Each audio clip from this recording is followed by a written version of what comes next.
¿Qué balance hace usted a estos 40 días de los momentos importantes, difíciles de la toma de decisiones, de la designación de colaboradores?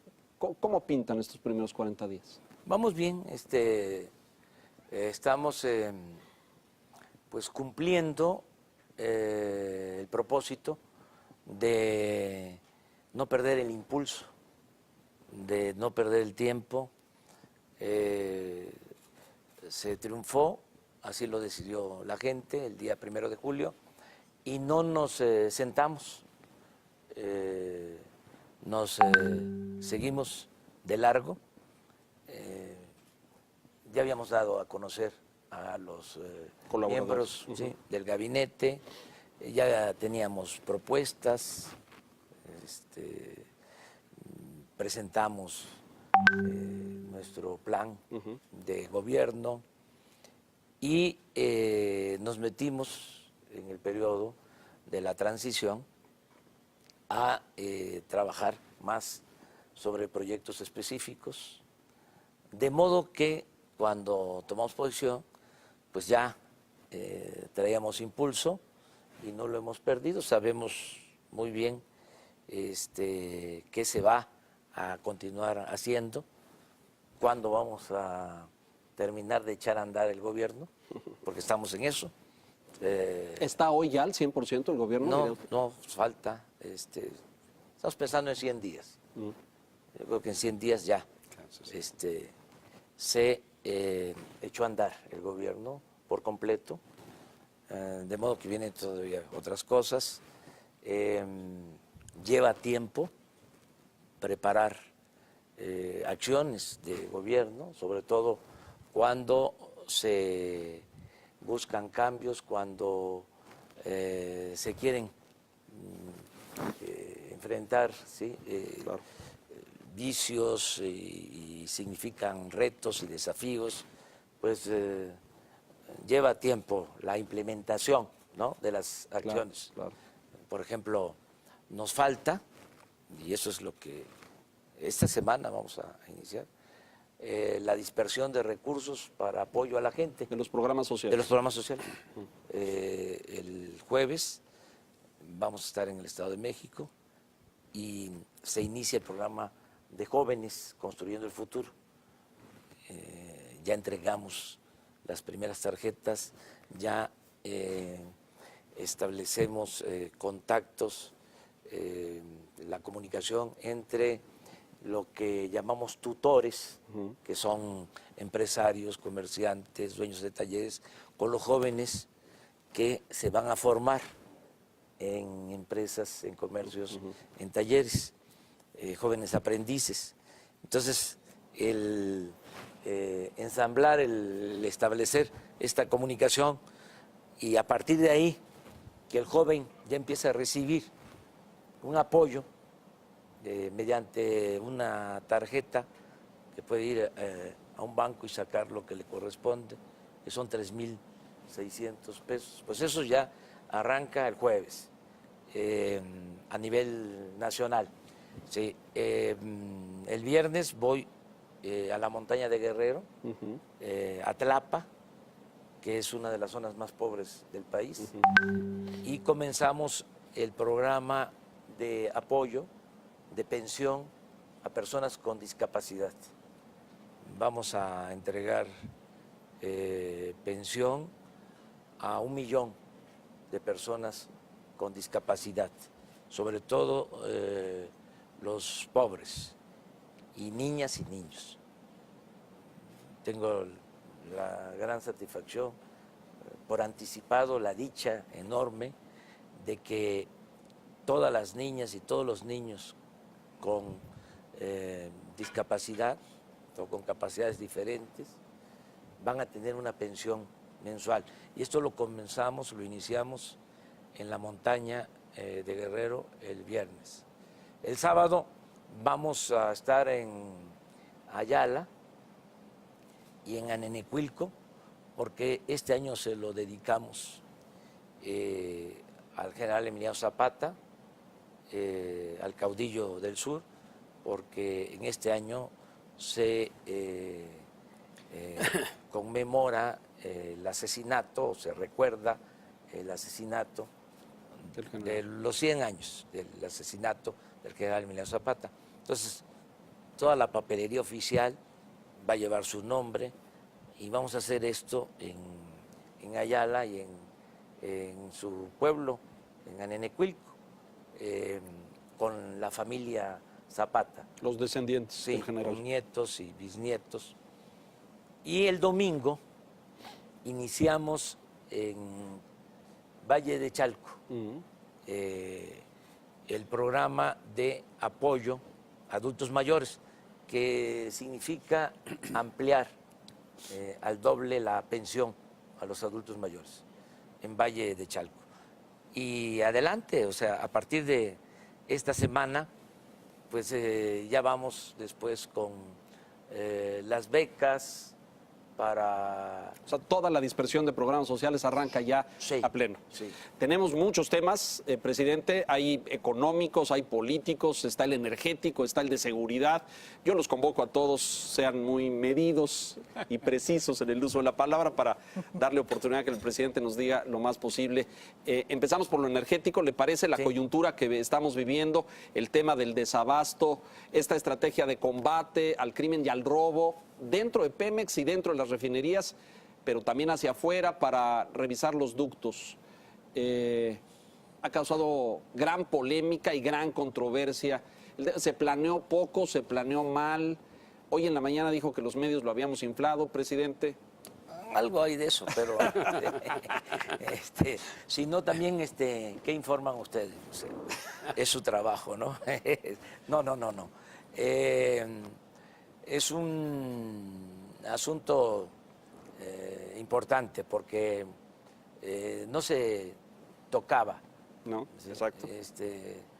Era algo que se sabía, pero nadie hacía nada. No se hacía nada. Entonces decidimos entrarle y ya sabíamos, ¿no?, del asunto. Y las repercusiones, claro. Sí. En mi último libro yo hago mención a lo del llamado huachicol, o sea, de cómo el robo de combustible, como otros delitos, se cometen al amparo o con la protección de la autoridad. Lo menciono con mucha claridad en el libro. Entonces, desde que llegamos, empezamos pues a darle seguimiento, ¿no?, al problema. Hay algo muy interesante. Estaba como normalizada la situación, o estaba normalizado el robo. Había normalidad, ¿no?, económica, al grado de que se llevaba una estadística diaria.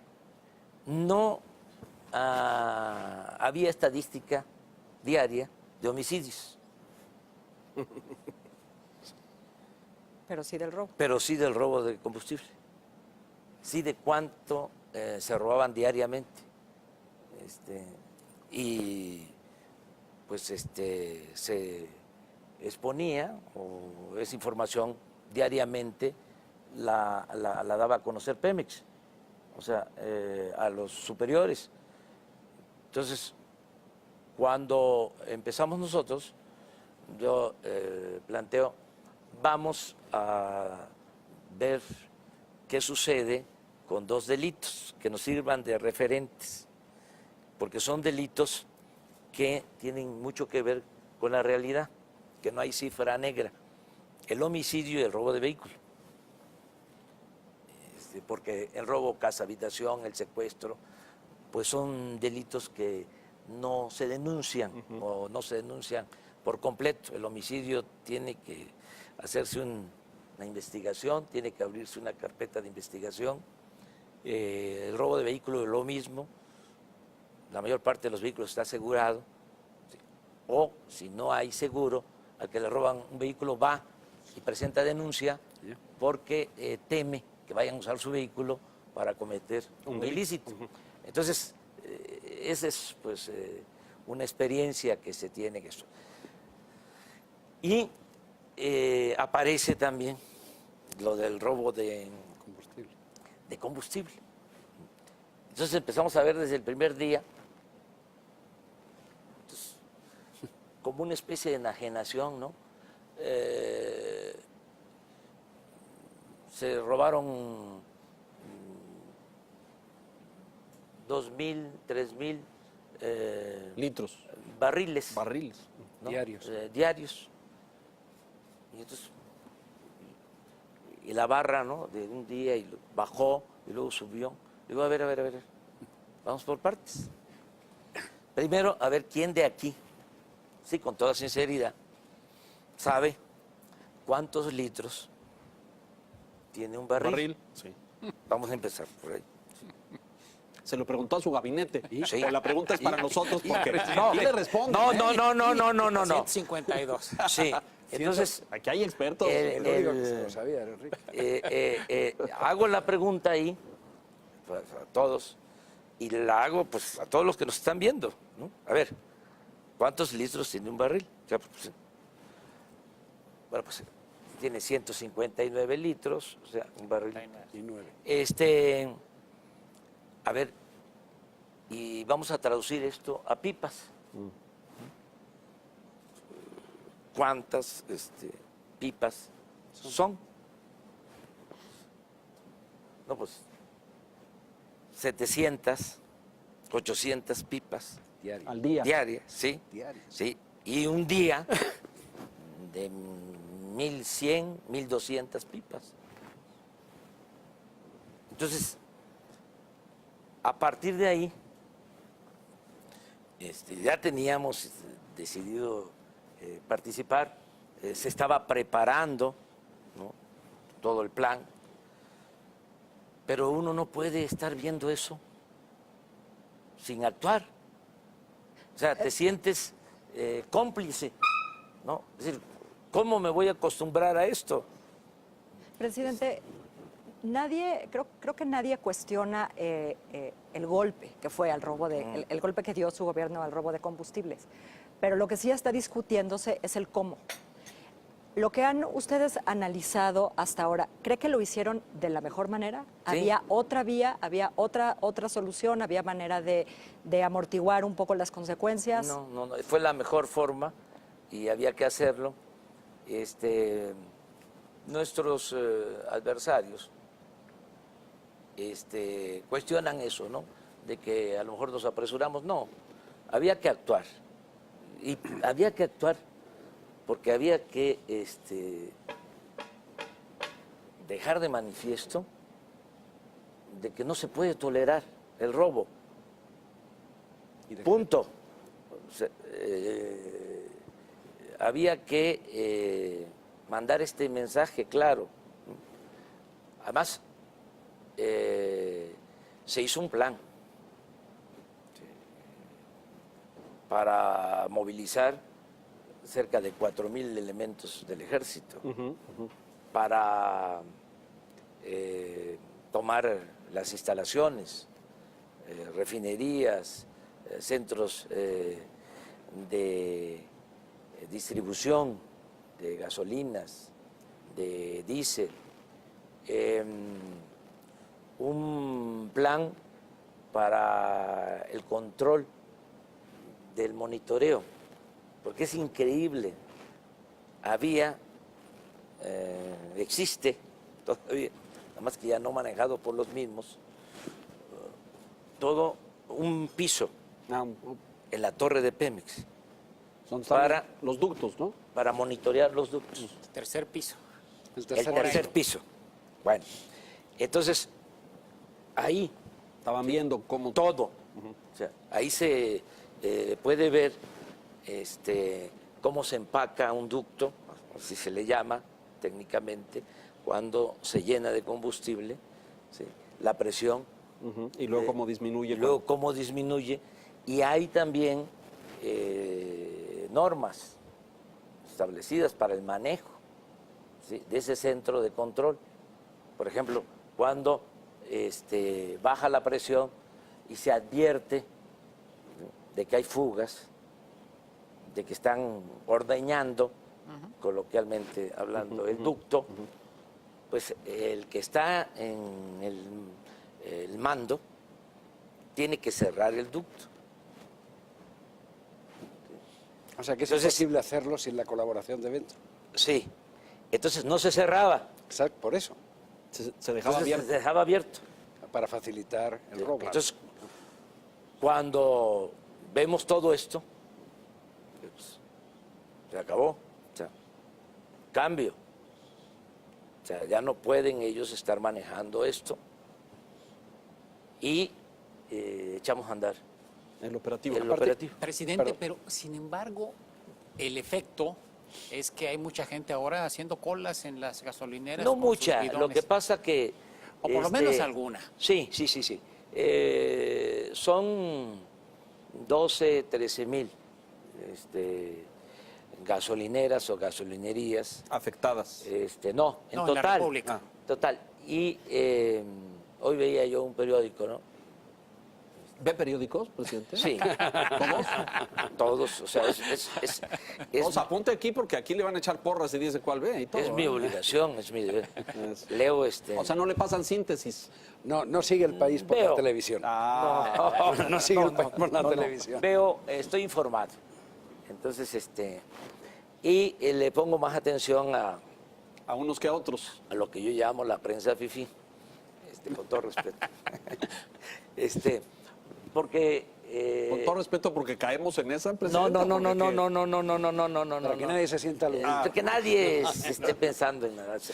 Es donde están nuestros adversarios. O sea, porque sí tenemos adversarios, no enemigos, ¿no?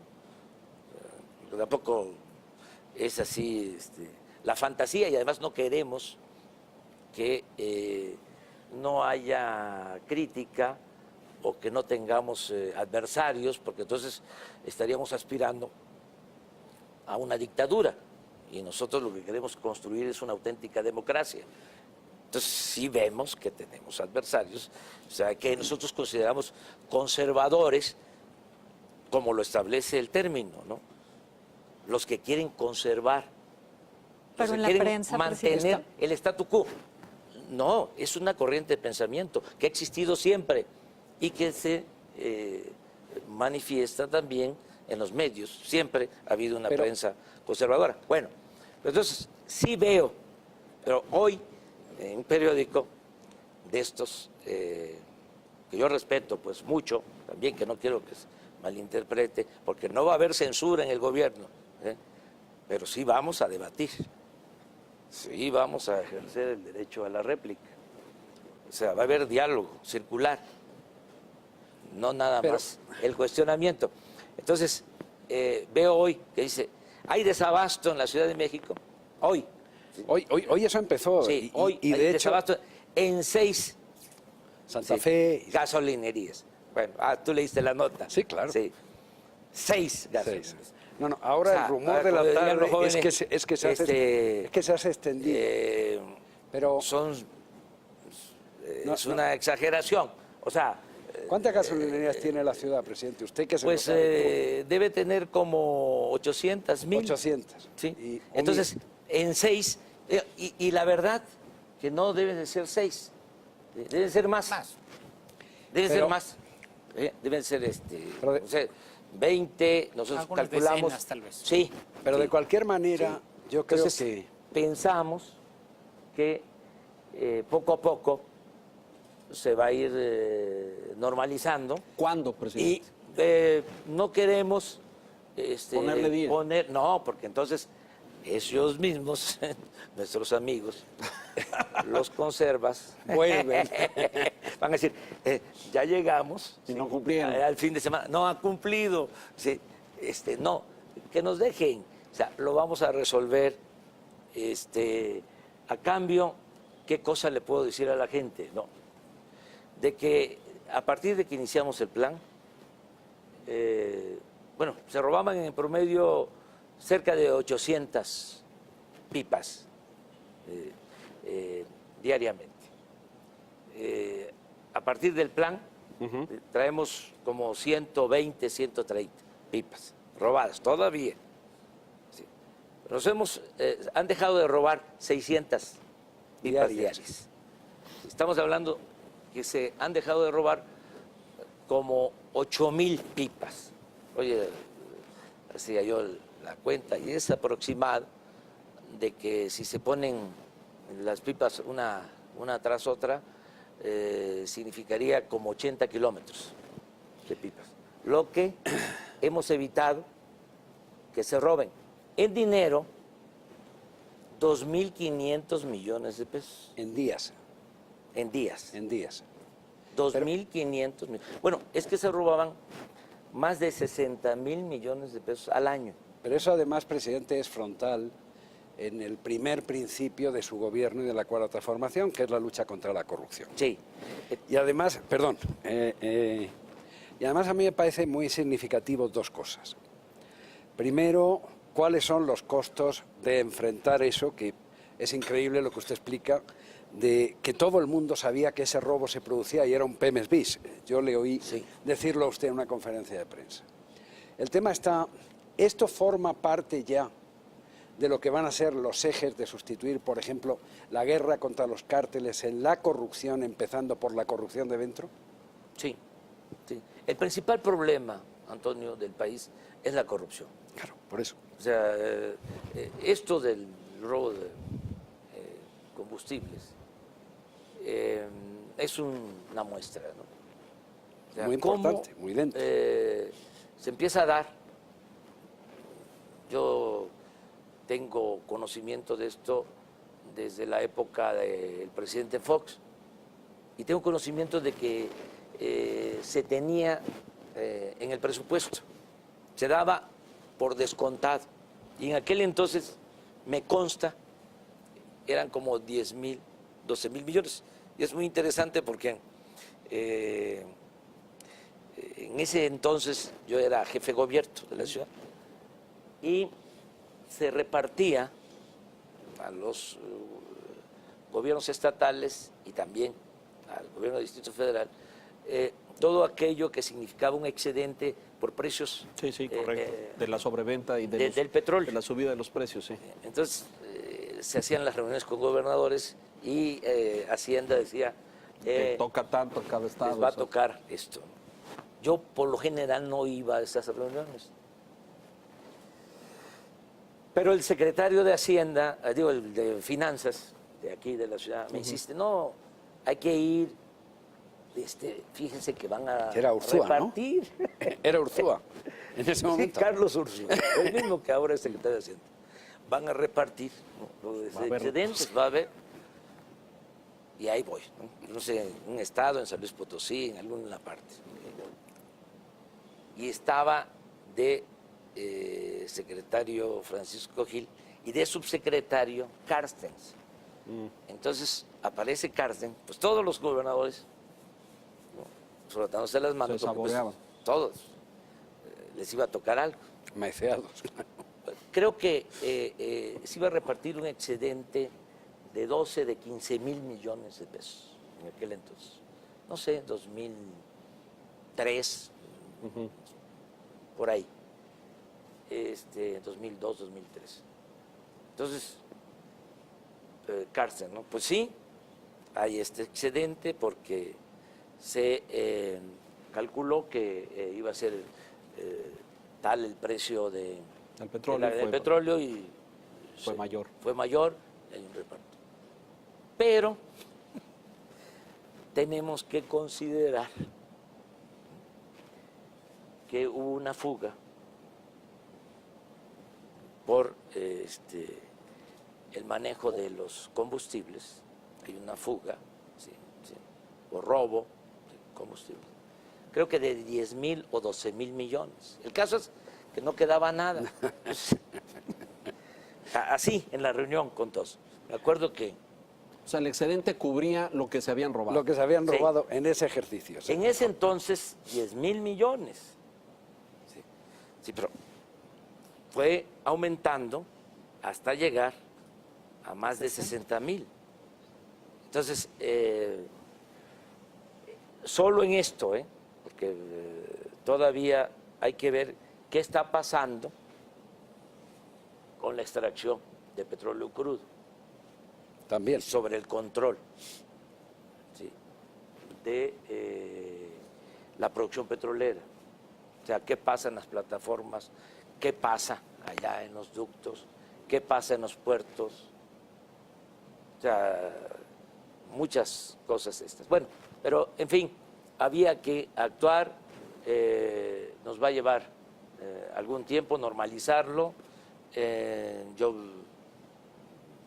reconocí de que la forma más barata de transportar la gasolina y los energéticos pues son los ductos.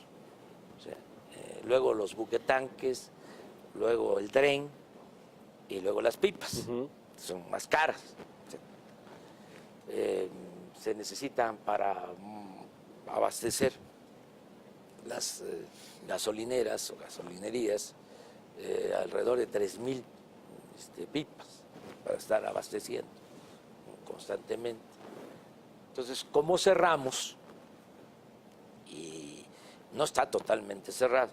Vamos abriendo Ductos. sí, ductos, de acuerdo a la vigilancia que se va creando, se va abriendo, y cerrando. de acuerdo a la necesidad también De cada zona. del consumo de gasolinas. Entonces, eso es lo que estamos haciendo y distribuyendo por pipas. El momento es bueno por dos razones. Una, porque tenemos gasolina. Tenemos gasolina suficiente. No hay problema de eso. No hay problema. O sea, Pero hay que ponerla donde se necesita. sí, es un asunto de distribución. Pero es muy importante tener la gasolina en las instalaciones de Pemex, tenerla, porque no hay que olvidar que desgraciadamente estamos comprando la gasolina en el extranjero. O sea, consumimos 800,000 barriles diarios y compramos 600,000 barriles. Solo producimos en México 200,000 barriles. Entonces, el tener gasolina significa una garantía. O sea, porque en el peor de los casos, ¿sí?, se abre El ducto. se abre el ducto, o los ductos, ¿sí? Con el precio, el costo de que van a robarse, porque son instalaciones paralelas. Pero el país no Sí, colapsa. sí. Claro. Pero podemos resistir, porque tenemos la gasolina, ¿no? Podemos ir resolviendo, con el apoyo de los ciudadanos, o sea, con el apoyo de todos, o sea, que pero la nos gente necesita comprendan, gasolina, presidente, sí, que para nos moverse, claro, para ir, sí, para venir. ¿no? Pero que no va a fallar y que no van a tener problema y lo vamos a resolver, pero que no sean haya parte de esta guerra pánico, contra la- o sea, que actuemos con racionalidad y que se entienda que es en beneficio de todos, porque al final de cuentas los 2.500 millones que nos estamos ahorrando, pues A todos. es dinero del presupuesto. Claro, claro. ¿Sí? Esto significa que no aumente el precio de la gasolina, significa que no tengamos que aumentar impuestos. Sí, todo esto es en beneficio de los mismos ciudadanos. Bueno, esa es una circunstancia favorable, el que tenemos gasolina. Otra cosa que es importante es que está bajando en el mercado internacional el precio de las gasolinas. Entonces, no se puede justificar un alza de precio. O sea, en este tiempo es cuando están mejores los márgenes de utilidad de los concesionarios, de las gasolinerías. Es decir, no podría subir el precio a pesar de este momento. Porque nosotros estamos vendiendo, porque Pemex todavía es el que distribuye la gasolina, el 95% de la gasolina, y la está vendiendo, ¿sí?, Al mismo precio y más bajo, y más abajo. porque está bajando el El precio precio internacional. Entonces, esas condiciones son inmejorables para llevar a cabo una acción de este tipo. Entonces no hubo improvisación, teníamos que hacerlo y yo espero que se resuelva bien y que salgamos adelante. Presidente, hay un principio que señala que el ejercicio del poder desgasta. Usted llegó con un nivel de aprobación y popularidad impresionantes, sin precedente en mucho tiempo. Sin embargo, medidas como esta, y sirve de ejemplo, pues finalmente, más allá de que al final van a terminar beneficiando a la población, pues implica que hay quienes las rechazan. Pasó lo mismo en el caso del aeropuerto. Probablemente al final sea una decisión correcta, no lo sé, pero generó inquietud, incertidumbre. ¿No percibe que va usted demasiado rápido, que está tomando muchas decisiones que están generando ese tipo de reacción? Porque es inevitable que la velocidad a la que se están tomando las decisiones provoque este tipo de, a veces, enfrentamientos, rechazos de los que llama sus adversarios. ¿Cómo lo ve?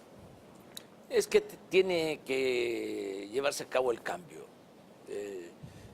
Y no es un cambio de gobierno, lo dije, es un cambio de régimen. Es una transformación. Entonces, hay que actuar también con prisa y con profundidad. Pero la prisa sí provoca errores. Sí, pero cuando hay planeación, no. O sea, cuando hay experiencia, no.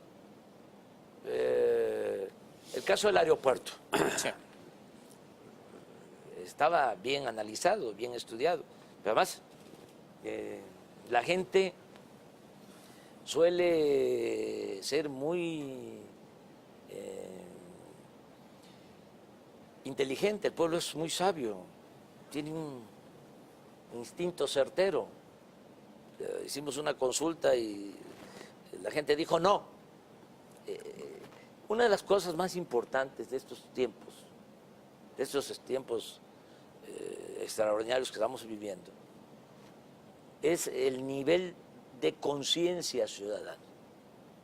Nunca en la historia, ¿sí? Y esto lo podemos debatir, lo podemos reflexionar, nunca se había tenido un pueblo con tanta conciencia cívica como el pueblo de México, de nuestro tiempo. Es algo extraordinario. Como no se entiende eso, no se entiende que hubo un cambio de mentalidad. A veces nos equivocamos, ¿sí? Y seguimos pensando que es el mismo país, que no ha cambiado la realidad. Pues no. Ahora la gente tiene mucho más conciencia de las cosas, participa más, es algo muy importante. Entonces, el caso del aeropuerto. ¿Sí? Nosotros teníamos cálculos, ¿sí? De que no era lo mejor para el país, o sea, por una serie de razones, de consideraciones, como también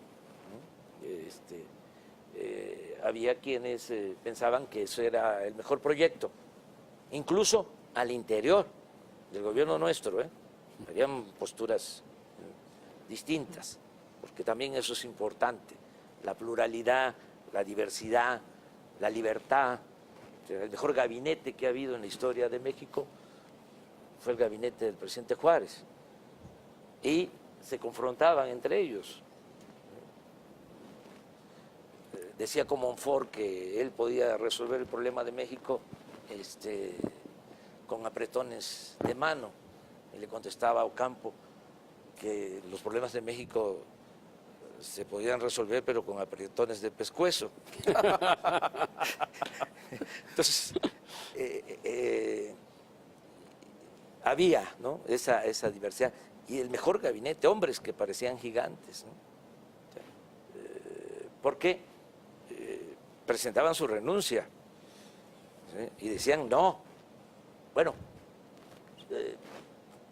yo permito eso, ¿sí?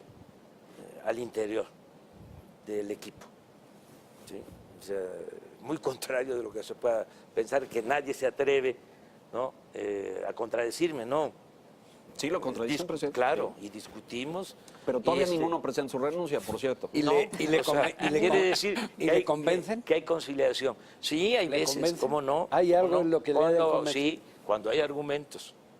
Pero me tienen que convencer. Presidente, ¿y no le Este- preocupa estar afectando intereses tan profundos, tan grandes, que tienen Yo- que ver con la estructura del país, que va mucho más allá de pronunciamientos ideológicos, y no estamos hablando de intereses económicos, sociales, que son los que no querían el cambio del régimen? Pero Antonio, ya a nadie le conviene. Pues el mantener tigre no puede salir, sí. ya sé.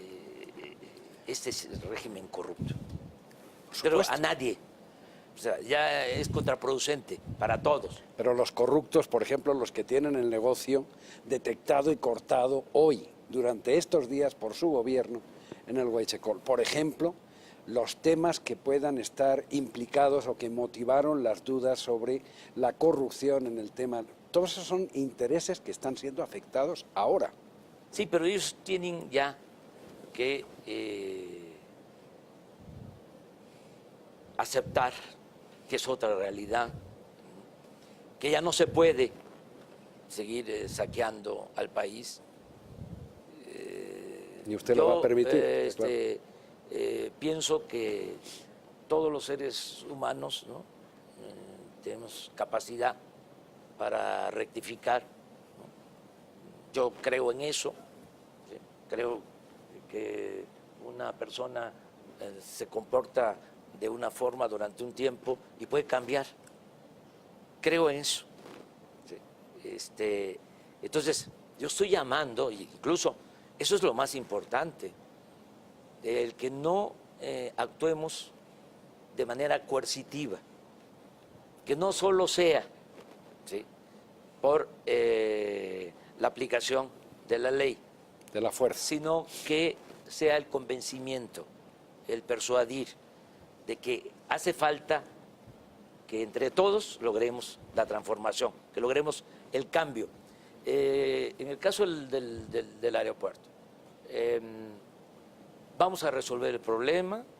¿Le va a costar ¿Cuál es? mucho a México, presidente? No. Hay que pagar los bonos. No, pero de todas maneras nos vamos a ahorrar mucho dinero. O sea, yo estoy esperando, porque es todo un desafío, terminar el nuevo aeropuerto. O sea, lo vamos a terminar en 3 años. O sea, vamos a tener en 3 años 5 pistas. 5. Seguir con el aeropuerto de Texcoco iba a significar tener 2 pistas en el 24. Nos íbamos a pasar todo el sexenio construyendo, si nos iba bien. Estoy hablando de los planes oficiales de construcción. Para tener 2 pistas y para iniciar la operación de ese nuevo aeropuerto, íbamos a tener que cerrar el actual aeropuerto y también el aeropuerto de Santa Lucía. 2 aeropuertos para contar con 2 pistas. Bueno, en 3 años, sí, de manera muy general, porque nos llevaría mucho tiempo explicar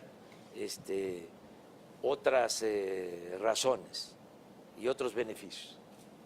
Pero en 3 años vamos a tener 5 pistas, 2 aeropuertos. Vamos a resolver el problema de la saturación del actual aeropuerto y vamos a estar ahorrándonos por lo bajo 100,000 millones de pesos, aún pagando los bonos y la fibra y Híjole, presidente, lo que no ya nos se salen las invirtió. cuentas. Es Eso que lo dice la servilleta. Eso no dice, no, bueno, no solo la servilleta, sino lo que se debe de bonos, el compromiso del TUA, del impuesto, Todo. de ese que va a estar comprometido ahí por los siguientes no sé cuántos años. Yo te te hago las cuentas de manera muy sencilla, tenían estimado 300,000 millones de pesos. ¿Para acabar con Texcoco? Con Texcoco. El costo. 300,000 millones. Pero el costo total, dice Total, usted. sí, Correcto. 300,000. Sí. Nada más, Sí, como 15,000 millones de dólares. sí, digamos. añado que cuando empezaron el tren De Toluca. de Toluca a la Ciudad de México estimaron 29,000 millones. De pesos. 29,000 millones de pesos. Y llevan, o sea, se lleva hasta ahora 65,000 millones. ¿Y qué provocó eso? Que quedó inconcluso. Y que todavía faltan 20,000 más. Yo estoy hablando de las estimaciones. El cálculo, sí, la estimación oficial eran 300,000 millones. Nosotros vamos a resolver el problema de la construcción. De los cuales ya se habían gastado más de la mitad, 150, 180. Sí, sí, Y buena parte de bonos que venían del sí, extranjero, sí, sí, ¿cierto? Sí, pero estamos hablando de 300, en general, sí, partiendo de esa cifra. Nosotros vamos a resolver el problema con 80,000 millones. 80,000 millones. Va a costar la conexión Santa Lucía. del aeropuerto actual con Santa Lucía, la conexión, o sea, el tren elevado que vamos a construir, el arreglo al aeropuerto actual, que tenemos que arreglar. Y vaya que lo necesitan, Sí. presidente. Sí. ¿Y qué creen que está pasando en el aeropuerto actual? Usted ahora lo visita mucho. Sí. Pues se, hoy... se está hundiendo. Sí, claro, como no, lo sabemos todos. Lo vemos. presidente. Entonces, y no está, ¿sí?, en el lago de Texcoco, o sea, está cerca del Peñón, o sea, es la parte un poco más firme, ¿no? Lo otro Es agua. O sea, era pues un lago, construir el aeropuerto en un lago. Pero bueno, vamos a poder terminar el nuevo aeropuerto, 80,000 millones, porque vamos a construir, además de la pista militar actual, 2 pistas nuevas, por eso vamos a tener 3 en Santa Lucía y las 2 actuales. Desde luego, una nueva terminal también en Santa Lucía. Todo eso por 80,000 Todo millones. eso por 80,000 Es usted un mago, presidente. Tren elevado, conexión, pistas nuevas y terminal. Uy, presidente. A las pruebas me remito. Está bien, vamos a ver los números. Es que es muy interesante. ¿Qué va a pasar Esto es que, si ¿saben qué? Mitre y OASI, estos organismos internacionales que regulan la aviación civil, no otorgan su respaldo, su beneplácito para que ahí aterricen Ya. aerolíneas internacionales? Ya Ya lo nos dieron calcularon. un dictamen, sí. No hay ningún problema. No hay ningún problema. Eso Es muy técnico, está bien. No solo técnico. Fue muy manipulado. O sea, le voy a dar un dato. O sea, saturaron deliberadamente el actual aeropuerto. ¿Por qué lo saturaron? El aeropuerto de Toluca tiene capacidad para 600,000 Pasajeros. pasajeros. Mueve 60,000. Movía mucho más, ¿sí?, y prácticamente lo cerraron. Porque querían justificar la construcción del aeropuerto en el lago de Texcoco. Pero bueno, esa es historia, ha generado mucha polémica. También la parte ecológica, por ejemplo, es increíble, ¿no? Así como la amnesia, o el no ver las cosas, ¿no? Empiezan a hacer el aeropuerto en Texcoco, ¿sí?, y no hay protestas de los ambientalistas. Oiga, Nada, o sea, nada. Y resulta que significaba, ¿sí?, desecar, ¿sí?, el lago que se fue construyendo, que se fue creando, durante muchos años para que regresaran las aves, los patos. En Labor Carrillo. Exactamente. Había hasta la comisión del lago de Texcoco. Se invirtió muchísimo dinero para eso. Entonces, ¿dónde estaban los ambientalistas, los ecologistas? ¿Qué hubiese pasado? Eso sí, si la gente hubiese votado porque se continuara. La consulta ni se mete, presidente, porque la consulta fue... Sí, si se continuara, si se hubiese continuado el aeropuerto en el lago, hasta me imaginaba yo la consigna, ¿no? AMLO no, patos sí. Oiga, presidente, pero ese dictamen de Mitre es importante porque no es público. No es Mitre precisamente. O sea, son especialistas europeos que han dado opiniones de que no hay ningún problema. ¿Sí? No quiero yo meterme en eso, pero sí hubo falta de profesionalismo en la definición. Se nos va a acabar el tiempo y tenemos mucha agenda. Don Enrique, muchos temas. por favor. Presidente, hay una percepción allá afuera a propósito de que a usted no le gustan las críticas. Algunos lo consideran intolerante. Al presidente López Obrador le molesta que haya críticas. ¿Qué responde a ello? Que no, yo soy demócrata,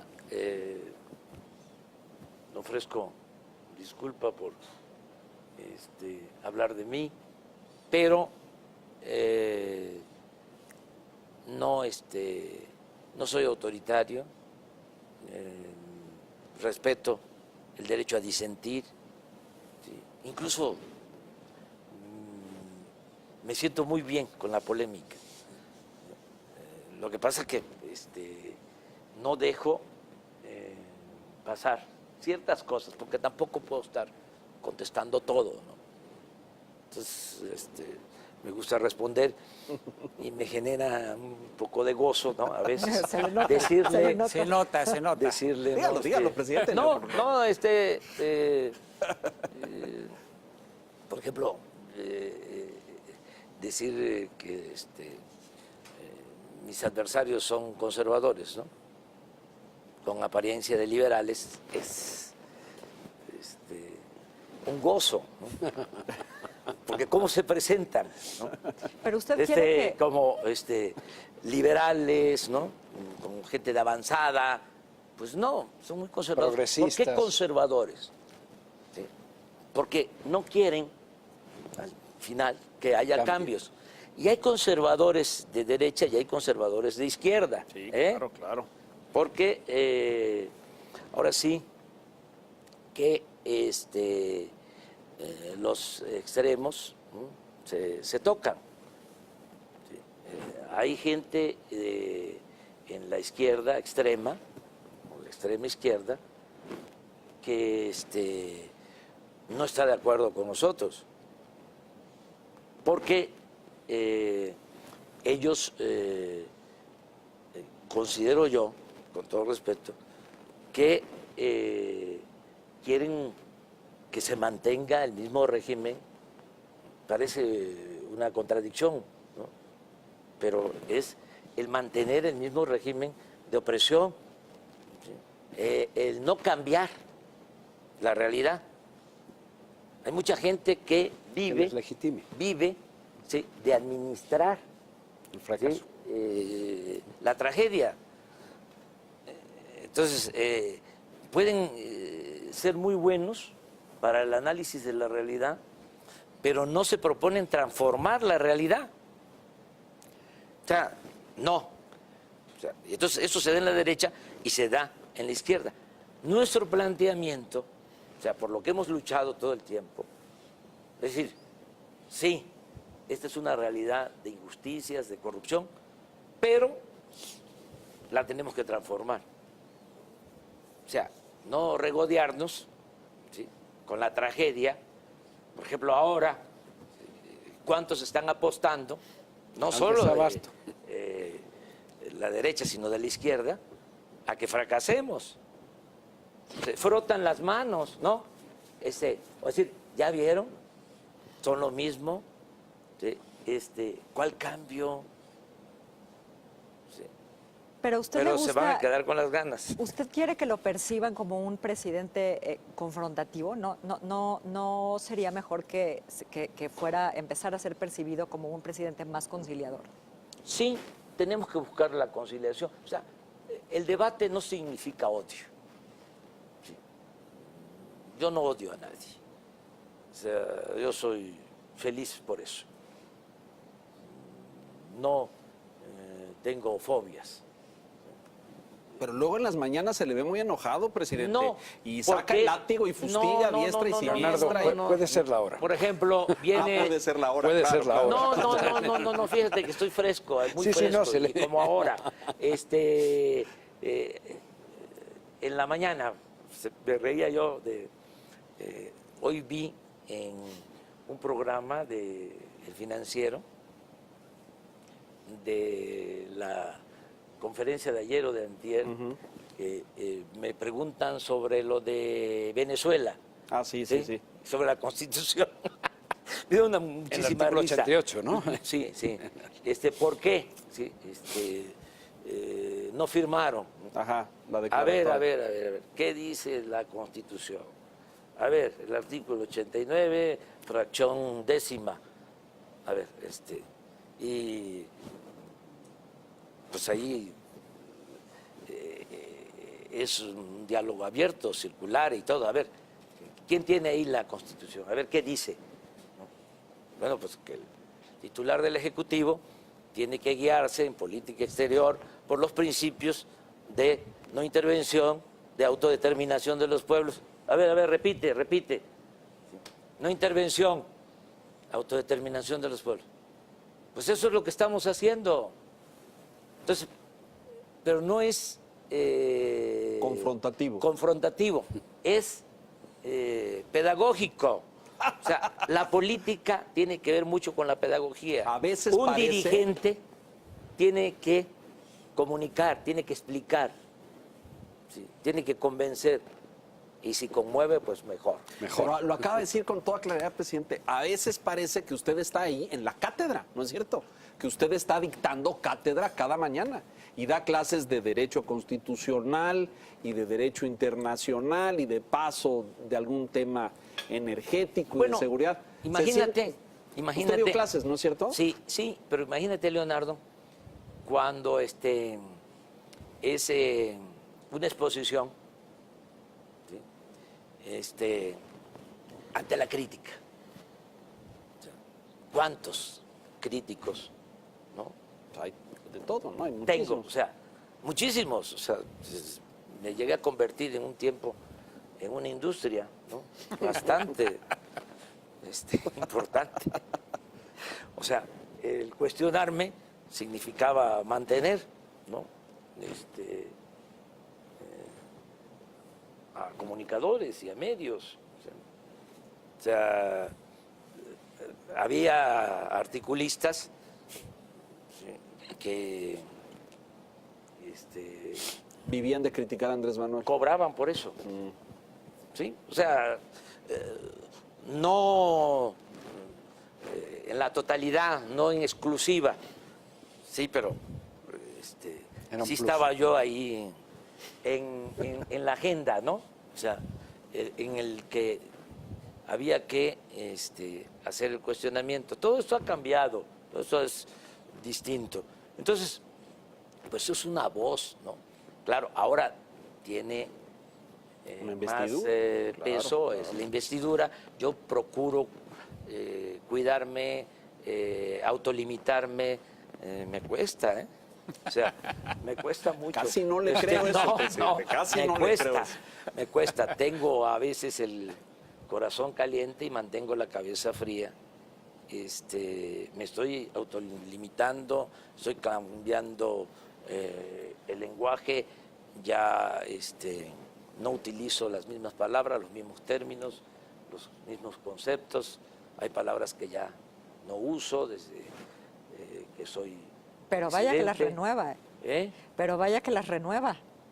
No, casi no, casi no. Muy Las- pocas. las- Por ejemplo, al hablar de conservador, me gusta más que Usted- hablar de oligarca. Sí, claro. Me gusta más. ¿Usted no ve polarizado al país, presidente? Sí. Sí, es que sí existe Exacto. una polarización política e ideológica. Ha existido toda la vida. Claro. ¿Sí? Es hipócrita, ¿sí? Pensar Que no. que no. Entonces, es más transparente decir, bueno, tenemos posturas distintas. O sea, y esto es válido en todas partes. Por eso me gusta lo de conservador. Porque las dos corrientes de pensamiento que han existido siempre, pues ha sido el conservadurismo y el liberalismo. Todo lo demás, ¿sí?, es Producto de eso. accesorio. O sea, hablemos del socialismo, del comunismo, neoliberalismo, populismo, pero la esencia de las dos corrientes del pensamiento en el mundo siempre han sido estas. Y en el caso de México, en toda la historia, siempre ha estado presente el pensamiento liberal y el pensamiento conservador. O sea, en los momentos de más crisis del conservadurismo, luego de la gran derrota de la intervención francesa, de la restauración de la República, de que el Partido Liberal Floreció. sale, sí, triunfante, se pensaba que ya no iba a renacer el movimiento y el Partido Conservador, y al poco tiempo, 34 años con Porfirio Díaz. Y Pero ahí se está. está manifestando de manera más cruda, ¿no? Más violenta incluso. No creo, no, siempre, al contrario, María. Una de las cosas que debemos de reconocer y felicitarnos es que estamos llevando a cabo estos cambios sin violencia, o sea, sin violencia política. La independencia fue violenta, la reforma fue violenta, el movimiento revolucionario. No, yo me refería más a lo mismo. verbal, ¿no? A violencia verbal. Sí, pero no pasa de ahí, ¿no? O sea, es debate, hay además bastante reconciliación. O sea, yo lo noto en la calle, ¿sí? A lo mejor arriba, en la llamada clase política o en la sociedad política o entre nosotros, ¿no? Puede haber Una confrontación, sí, en el debate, en el análisis y todo, pero en la gente no, abajo no. La gente es muy respetuosa, muy tolerante, es un pueblo extraordinario y que quiere, en cambio, quiere la transformación por el camino de la concordia, o sea, de la unidad, de la paz, de la no violencia. Déjenos ir a temas puntuales, presidente, porque si no nos van a decir que se nos acaba el Se tiempo. acabó. Presupuesto y economía para el 2019 en adelante. ¿Cómo lo ve? ¿Cómo siente que salió el proceso y cómo percibe estos 40 días económicos y la perspectiva inmediata? ¿Se siente optimista? En diciembre usted dijo, confieso estar optimista, ¿lo sigue estando? Sí, sí. En lo económico estoy optimista. Tú eres especialista en eso, es tu trabajo, ¿sí? Y sabes que hay equilibrios. No ha habido problemas en la bolsa, No, de hecho, hoy subió un montón. así, a pesar de que han tenido caídas considerables y alteraciones, vamos a decirlo, las bolsas del extranjero. La bolsa mexicana ha resistido. El peso, bien, no quiero echar las campanas al vuelo, pero De hecho, fortalecido en los últimos 2 días. sí, sí,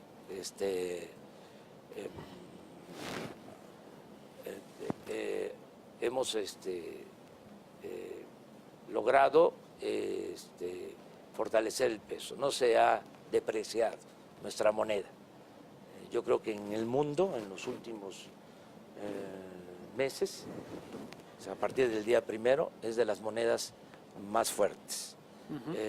Estaba yo viendo una información que, bueno, ustedes pueden aquí saber si es cierto, de que está considerado México como uno de los países con más seguridad para la inversión. O sea, un país en el que se puede invertir, hay confianza. Entonces, vamos bien. En el caso del presupuesto, fue bien visto el que sea un presupuesto muy equilibrado. Cumplimos con los compromisos de no dejar de pagar servicio de deuda, de destinar recursos para el pago de pensiones, de jubilaciones. Se incrementó, esto no se sabe, pero es importante, se incrementó el monto de las participaciones federales a los estados, en términos reales, en 8%. O sea, van a recibir más los estados y municipios. Esa es la posición de algunos gobernadores. Sí, porque pues están en su deber, ¿no?, de pedir más para sus estados. Están cumpliendo Bueno, su con trabajo, eso. ¿no? Es su Claro, trabajo, claro. es su trabajo. Pero lo cierto es que hubo un tratamiento muy respetuoso. Y al mismo tiempo tenemos inversión. Vamos a tener cerca de 700,000 millones de pesos para inversión. O sea, creció el monto de inversión y aseguramos todos los programas sociales, los compromisos que hicimos. Sin déficit, sin aumento en el déficit, sin deuda, sin impuestos, sin aumentos de impuestos en términos reales y sin gasolinazos. Entonces, ahí vamos, va bien. El objetivo es que haya crecimiento económico, ¿sí? Ese es el objetivo que tenemos. Pensamos que lo vamos a lograr porque tenemos proyectos muy importantes. O sea, vamos a desarrollar mucho el sur-sureste, ¿sí? El Tren Maya, la siembra de 1 millón de hectáreas de árboles frutales maderables, que va a representar dar empleos a 400,000.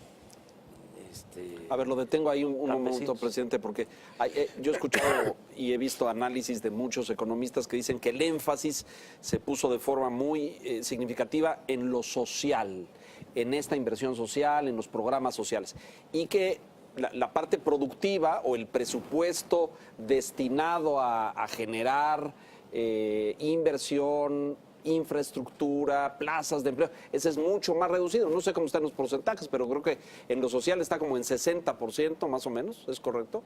Y en lo productivo a lo mejor un poquito menos. ¿Qué dice esto? La idea es... No, sí estamos destinando recursos como nunca a lo social.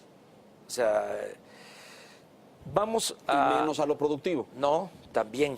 Lo que pasa que vamos a hacer una mezcla de recursos de inversión pública y de inversión privada para proyectos específicos que nos va a dar muy buenos resultados. La inversión pública para proyectos productivos va a ser básicamente capital semilla. Voy a poner un ejemplo. El Tren Maya. Muy polémico, por cierto, Sí, también, sí, presidente. Pues sí, 1.500 kilómetros de Ahí tampoco hemos vías. visto a los ecologistas levantando férreas. la voz, por cierto. No, pues es que no hay razón. Voy a explicar por qué. O sea, son 1.500 kilómetros, ¿no? Y la mitad de esos 1.500 kilómetros, 800 kilómetros, es la antigua vía ¿sí? del tren del sureste, que se construyó en los años 50 del siglo pasado. O sea, Entonces, la mitad ya está trazada, digamos, sí, ya está ahí. Sí, hay un derecho de vía, no se afecta en lo más mínimo. Y de regreso de Cancún hacia Escárcega, los otros 700 kilómetros, vamos sobre el derecho de vía de la carretera y de la Comisión Federal de Electricidad. O sea, este tema de que se tumba selva, ¿eso es falso? No se va, ¿Nada? falso, ¿No se toca? Ni un árbol. Ni un árbol. Al contrario, vamos a sembrar, les decía, en el sureste 1 millón de hectáreas de árboles frutales y maderables. O sea, pues es una oposición que respetamos, pero que no tienen razón. Hay que enfrentar todo esto, o sea, además garantizar el derecho a la crítica y a la polémica. El no dejarnos sobre esto es a lo mejor lo que nos puede presentar como intolerantes, pero no, que haya críticas. Bueno, pero bueno, el tren, calculamos que son 180,000 millones De inversión. pero nosotros vamos con 50,000 millones, o sea, El gobierno. el gobierno. Correcto. Sí. ¿Y lo demás viene de? De iniciativa privada. Iniciativa privada. Nacional. Es una mezcla nacional y extranjera. Y aquí voy a decirles algo que es importante. Para crecer, esto lo sabe muy bien Enrique, y lo saben los economistas, y lo saben los especialistas, pues se requiere de inversión pública, pero también de inversión privada. Pero no solo de inversión privada nacional, se requiere de inversión privada extranjera, se necesita. Y hemos estado haciendo una labor importante de convencimiento, ¿sí? de acuerdo con el gobierno de Estados Unidos, ¿sí?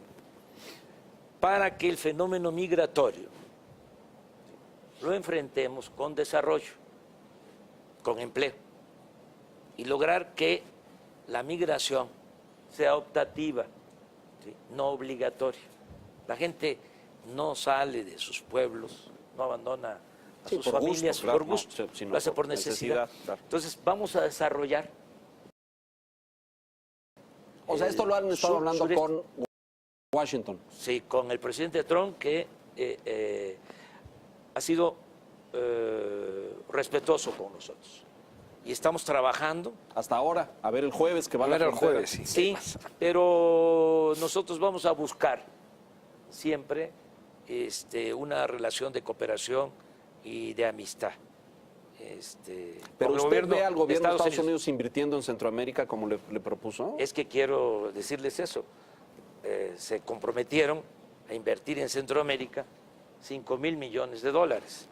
Y lo más importante es que tenían un compromiso inicial de inversión para México de 2.800 millones de dólares y lo ampliaron y decidieron invertir 2,000 millones de dólares más en el sur-sureste. Estamos hablando de 4.800 millones de dólares de inversión extranjera.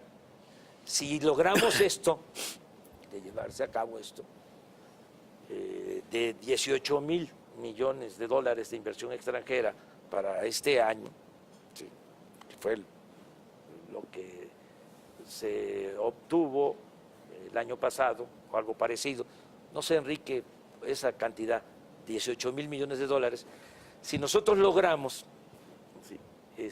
inversión extranjera, porque no es nada más con Estados Unidos.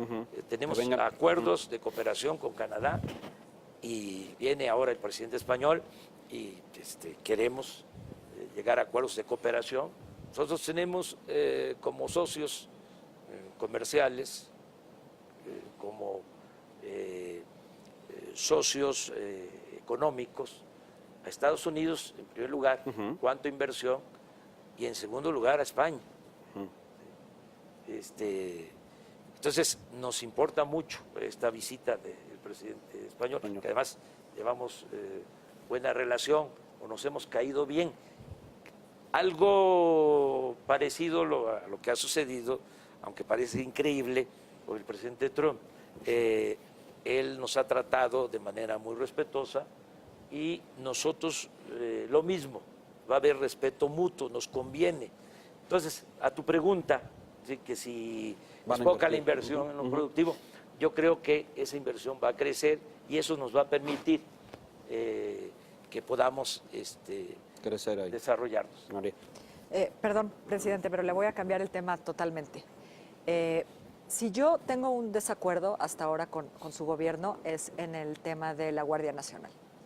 Pues quería preguntarle si su postura con respecto al mando en manos militares es inamovible o si se le puede convencer de eso. Pues yo creo que lo más conveniente es utilizar a una institución como el Ejército, con la experiencia del Ejército, para crear la Guardia Nacional. El Ejército mexicano es un ejército surgido del pueblo, es un ejército revolucionario, un ejército que se creó para enfrentar a Victoriano Huerta. Se creó en 1913, el nuevo ejército. Ha sido muy respetuoso de la autoridad civil. No es el ejército de otros países, es distinto. Ahora que me tocó decidir sobre quién iba a estar de general secretario, quién iba a ser el secretario de la Secretaría de la Defensa, vi los expedientes de todos los generales en activo y me llamó mucho la atención, hijos de campesinos, de obreros, de comerciantes, de mecánicos, de soldados. Es un ejército. Estoy hablando de los generales, altos mandos. los altos mandos. ¿Sí? Entonces, y yo tengo la convicción de que podemos darle un giro al ejército. ¿Un giro? Sí. De que no solo se ocupe de la seguridad nacional, de la seguridad interior, sino que nos ayude en la seguridad pública. Y esto es aprovechar experiencia, aprovechar recursos, aprovechar elementos. No se sabe que el presidente, el titular del Ejecutivo, cuenta solo con 20,000 efectivos para enfrentar el problema de la inseguridad y de la violencia, el grave problema de la inseguridad y de la violencia. Porque de acuerdo a la Constitución, el Ejército y la Marina no pueden hacer labores de seguridad pública. Entonces se creó la Policía Federal hace 20 años y ese proyecto fracasó. O sea, no es una policía capacitada, profesional.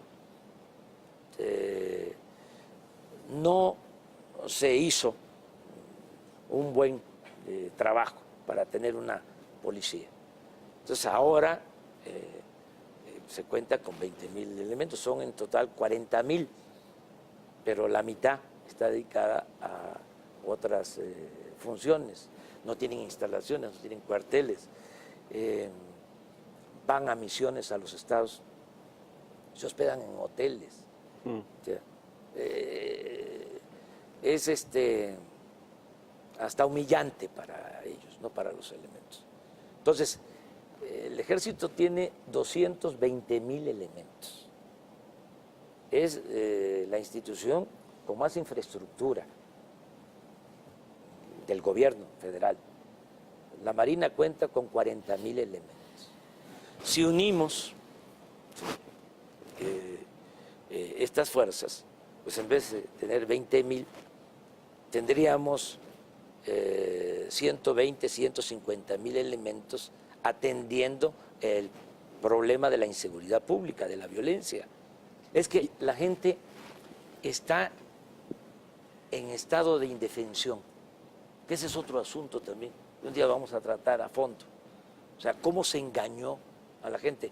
Es como lo del robo de combustible. O sea, porque México es de los países con menos policías por habitantes. No hay seguridad.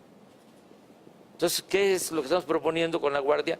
Pues crear 260 coordinaciones territoriales que donde vive la gente, ¿sí?, haya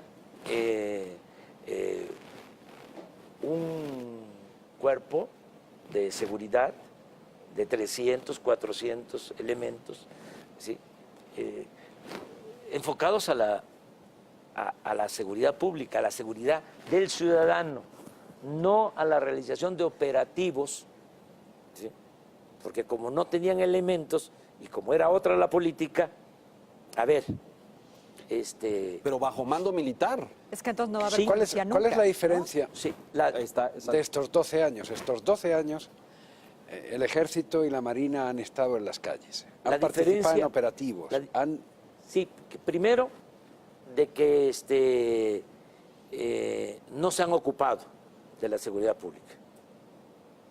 No se han ocupado de la seguridad pública. No, pero han combatido al crimen, presidente. Han por eso, combatido al por eso. cartel. Claro. Ahí vamos. Ahí vamos. O sea, el enfoque Claro. ha sido ese. ¿Sí? Yo les pregunto a ustedes, ¿sí?, ¿qué es lo más importante? Si hay que optar, que la política es optar entre inconvenientes. Pues a mí lo que me importa, ¿sí?, es seguridad. que no haya homicidios, que no haya robos, ¿sí?, que no haya secuestros. Entonces, si nos vamos a estrategias que nosotros no diseñamos o que no obedecen a nuestra realidad, sí, pues entonces vamos a estar en lo espectacular. Sí, ya agarramos a un jefe, ahora agarramos a otro, nos especializamos en eso. ¿Y la seguridad pública qué? O sea, ese es el tema. Pues, Eso explica, presidente, que desde que usted ganó las elecciones ha habido un cambio en el discurso. Ya no es la lucha contra el crimen y los cárteles. Se ha rescatado el concepto de la seguridad versus operativos. ¿Eso es? Sí. Por eso usted jamás ha vuelto a hablar de la lucha, no por la seguridad, que eso lo ha dicho desde siempre. Es más, anunció que usted se haría cargo personalmente de eso y lo estoy haciendo, pero en el enfoque de seguridad pública. Exacto. O sea, no es decir, lucha seguridad contra el crimen. Sí, seguridad Los cárteles. De la gente. Y la otra cuestión que es importante, o sea, y otras más, pero bueno, el trabajar de manera coordinada. ¿Qué hacían? Defensa Pues, Marina y la Sí, nueva corporación sí, o la sí, policía. Ajá. Sí, o sea, trabajaba por su cuenta la Marina, equipos especializados, ¿sí?, para enfrentar al crimen organizado. El Ejército hacía lo propio, la Policía Federal lo mismo. Eso ya no. Ya es una coordinación. O sea, todos los días, desde las 6 de la mañana, está conmigo el secretario de la Defensa, el secretario de Marina, la secretaria de Gobernación, el secretario de Seguridad Pública. O sea, ese es un cambio. Otro cambio importante, el que todos los días se tenga esta reunión de gabinete. Les decía de que había información sobre el robo de combustible, pero no de homicidios y de delitos cometidos al día. Se tenía un sistema, se tiene todavía un sistema de estadísticas para tener el reporte de lo sucedido cada mes. Pero no se sabía cuántos homicidios se cometían en las últimas 24 horas y en dónde. Tuvimos que crear eso. Porque ¿quién se reunía para ver eso? ¿Quién atendía el asunto? Pues se delegaba la función. Ahora no. Ahora yo estoy ahí todos los días, en la mañana, ¿no? Viendo qué está pasando. A ver, cómo estuvo Guanajuato en crímenes, cómo estuvo Tijuana, ¿sí? ¿Qué está pasando en Guerrero? ¿Qué pasa en la Ciudad de México? ¿En dónde? ¿Por qué? Entonces, son de los cambios. Y necesitamos el de la Guardia Nacional para enfrentar este problema de la inseguridad, de la violencia. 5 minutos. Y hablaba presidente. yo del giro. ¿Y cuál es el giro? O sea, el giro es que tengamos una Guardia Nacional que dependa, ¿sí?, de la Secretaría de la Defensa, como actualmente existe la Policía Militar, pero pues, Guardia Nacional, que incluya a la Policía Naval, que incluya a la Policía Federal, ¿sí?, y que se respeten los derechos humanos y los protocolos de uso de fuerza. O sea, es un giro. Pero eso podría ocurrir si tuviera mando civil también. Sí, pero para el propósito de tener esta guardia disciplinada, funcionando profesionalmente, yo considero, ¿sí?, que nos va a ayudar mucho el que esté adscrita a la Secretaría de la Defensa. Que no se olvide que el presidente de la República es el comandante supremo de las Fuerzas Armadas. Yo nunca voy a dar la orden de que se reprima al pueblo.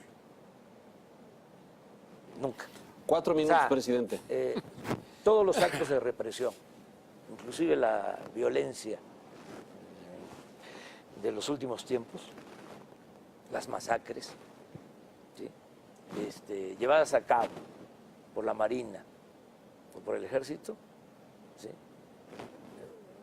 se presentaron a partir de que había la orden de la autoridad civil. Y esa es una gran diferencia. ¿Y qué va a pasar con eso, señor presidente? ¿Qué va a pasar con eso que usted acaba de definir como masacres llevadas por el Ejército y la Marina bajo la orden del Poder Civil? Hay investigación en todo. Y nosotros no vamos a tapar nada. ¿Sí? Que se mantengan las investigaciones en curso, que se haga justicia. Tengo el compromiso en particular de aclarar lo de los jóvenes desaparecidos de Ayotzinapa y vamos a cumplir con eso.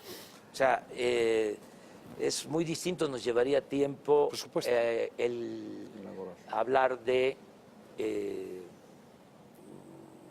venganza política, que creo que no es lo más conveniente. Creo en el punto final, pero esto nos llevaría más tiempo. Ese es otro programa, señor Ese es presidente. otro programa. Ese es otro programa. No, señores, no es otro programa, Tendríamos que es hacer otro una canal. serie. Lo que ustedes quieren es un canal. Presidente, nos acaba el tiempo. Conclusiones, María, por favor. No, pues qué conclusiones si esto acaba de empezar. Estamos empezando. ¿No? Sí, dejamos abierto el diálogo. Diálogo abierto. Lo que podemos hacer, presidente, es establecer el compromiso de que cada inicio de año, de los próximos Esperamos 5, aquí Ya otra estemos tradición. aquí. Ya Lo está. toma. Ya, Ya, ahí tomado. está. Sean Quintana. Y cada semestre, porque No. usted quiere no. hacer 12 años en 6, entonces cada inicio de año va a ser cada 6 meses. Le tomamos la palabra. Sí, pero cada año sí Cada año hacemos sí. el compromiso, Muy bien. sí. Bueno, Hacer un La mía- balance. La mía, seguir controlando al tigre. Sí. Que no salga. Sí, es muy importante. Por eso. O sea, que la gente tenga fe, que tenga esperanza, que podemos lograr los cambios sin violencia, Eso por es. la vía pacífica, por el camino de la concordia.